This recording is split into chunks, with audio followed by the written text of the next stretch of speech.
warahmatullahi wabarakatuh. Kembali lagi dengan video saya, Putri Nur Alfisyahri, mahasiswi dari Universitas Islam Negeri Sumatera Utara, Fakultas Ekonomi dan Bisnis Islam, Prodi Ekonomi Islam. Saya beserta teman-teman kelompok saya akan menjabarkan sebuah materi kelompok yang ditujukan untuk memenuhi tugas mata kuliah Ekonomi Manajerial dengan dosen pengampu Ibu Rara Srisya Yoga Snumurti SEMM. Oke, langsung saja pantengin video kami. Check it out. Saya Putri Nur Alfisyahri, NIM 0501192116. Saya asal Medan. Nah, di video kali ini saya akan menjelaskan materi mengenai kaidah penurunan suatu fungsi, penggunaan turunan untuk memaksimumkan atau meminimumkan fungsi, dan optimisasi fungsi dengan variabel majemuk. Assalamualaikum warahmatullahi wabarakatuh. Perkenalkan, nama saya Nisa Aulia, NIM 0501192052. Asal saya dari 50 Kabupaten Batubara. Nah, pada video kali ini saya akan menjelaskan materi mengenai A. Maksimisasi nilai perusahaan, B. Metode penyajian hubungan-hubungan ekonomi, dan yang terakhir yaitu H. Optimisasi terkendala. Jangan sampai kelewatan ya guys. Stay tune terus video dari kami. Enjoy. Terima kasih. Assalamualaikum warahmatullahi wabarakatuh.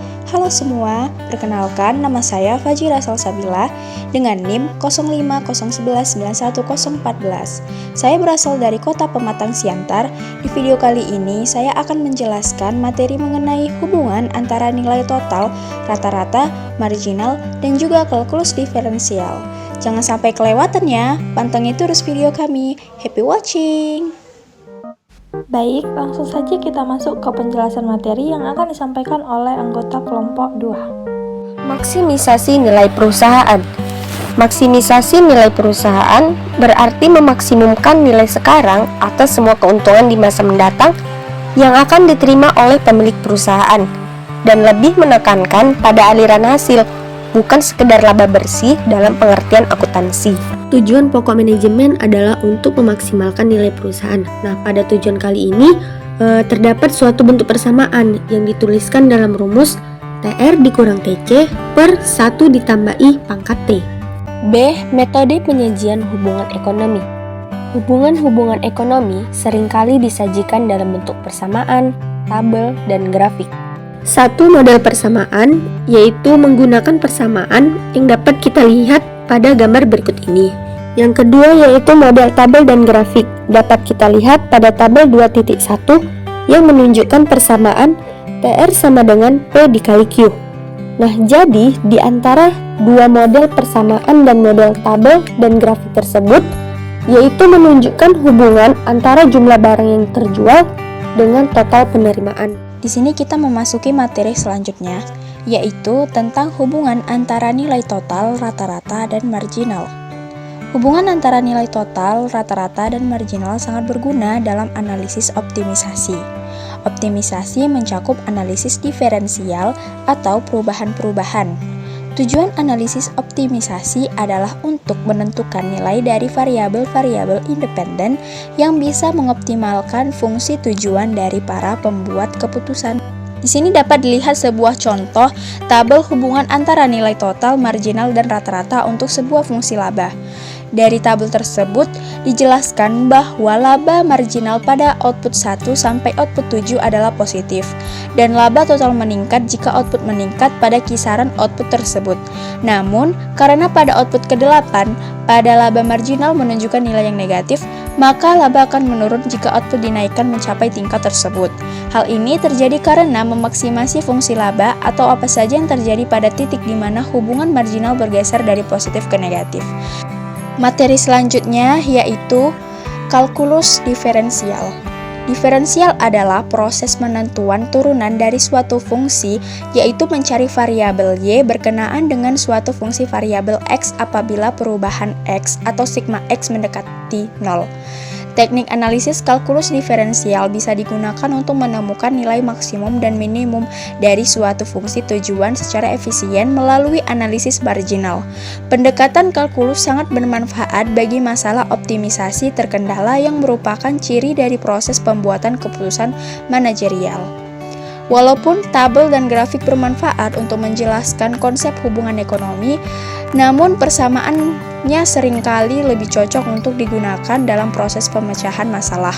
Salah satu alasannya adalah bahwa teknik analisis kalkulus diferensial bisa digunakan untuk menemukan nilai maksimum dan minimum dari suatu fungsi tujuan secara efisien melalui analisis marginal. Materi selanjutnya ialah kaidah-kaidah penurunan suatu fungsi. Mencari turunan dari suatu fungsi bukanlah merupakan pekerjaan yang sulit. Kaidah dari penurunan suatu fungsi terbagi menjadi 6 dengan masing-masing persamaannya. Yang pertama, kaidah konstanta. Yang kedua, kaidah pangkat.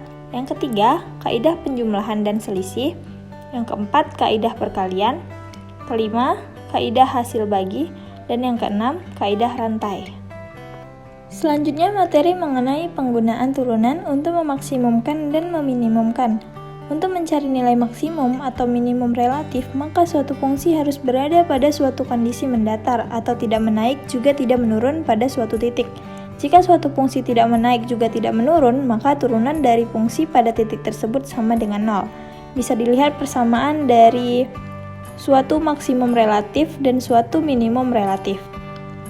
Lalu, jika laba total ditetapkan dengan persamaan berikut, maka turunan pertama atau first order condition dari fungsi laba marginal bisa dikatakan persamaannya seperti ini. Nah, untuk konsep turunan kedua atau second order condition digunakan untuk membedakan nilai maksimum dengan nilai minimum dari suatu fungsi.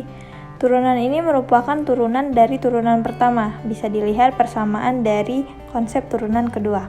Contohnya dapat memperjelas konsep tersebut. Misalnya asumsikan bahwa fungsi laba total ditujukan oleh persamaan berikut ini. Nah, di situ tertera laba total, laba marginal, dan laba marginal persamaannya.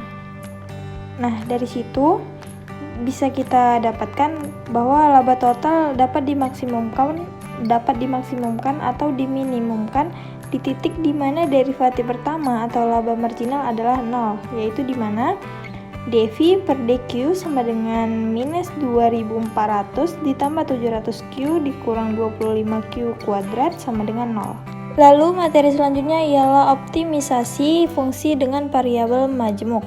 Kaidah untuk menentukan turunan varisal adalah sama dengan kaidah dalam turunan yang sederhana, karena konsep turunan varisal menggunakan suatu asumsi bahwa semua variabel kecuali satu variabel di mana turunan tersebut diturunkan tidak berubah. Seperti persamaan Y sama dengan 10 dikurang 4X sama dengan 3X, Z dikurang Z kuadrat. Dalam fungsi ini ada dua variabel independen, yaitu X, dan oleh karena itu dua turunan parsial bisa dihitung. Untuk menentukan turunan tersebut pada X, maka persamaan tersebut dapat dituliskan kembali sebagai berikut. Karena Z dianggap konstan, maka turunan parsial Y pada X ialah sebagai berikut.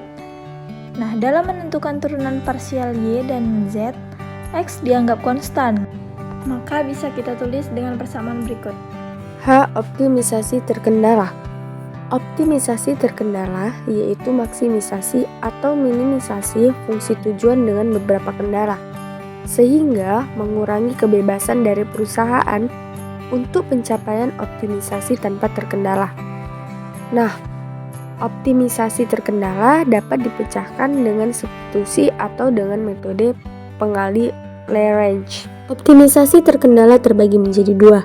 Yang pertama, optimisasi terkendala dengan substitusi, dan yang kedua yaitu optimisasi terkendala dengan menggunakan metode pengali Lagrange. Oke, sekian penjelasan dari kami mengenai optimisasi ekonomi. Lebih dan kurang kami mohon maaf. Wabillahi taufiq wal hidayah. Assalamualaikum warahmatullahi wabarakatuh.